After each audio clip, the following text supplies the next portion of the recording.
Artificial intelligence giant OpenAI and chipmaker Advanced Micro Devices have announced a 5-year agreement. They'll collaborate on AI data centers that will run on AMD processors, which is a challenge to industry chipmaker NVIDIA. The two companies aren't disclosing cost right now. AMD's processors are currently used for traditional data centers, gaming, and in personal computers. American Airlines could be loosening restrictions on carry-on bag sizes. The airline says it's taking away those metal bag sizers at its boarding gates, which travelers currently have to use to make sure their carry-on fits the size requirement. A report says American Airlines is changing this to enhance its boarding process.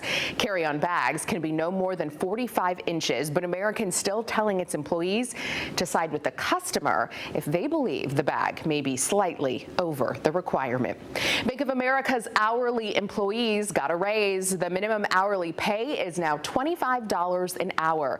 B of A says this is now the highest pay among the major banks. It's also hiring an additional 10,000 people with military backgrounds and 8,000 from community colleges over the next 5 years.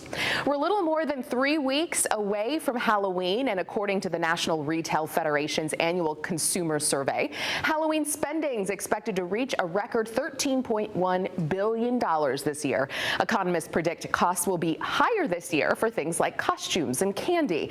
The survey estimates 73% of people will celebrate the holiday, which is up 1% from last year, perhaps maybe because it falls on a Friday this year. Also, candy sales are expected to reach $3.9 billion, and costume spending is expected to reach $4.3 billion.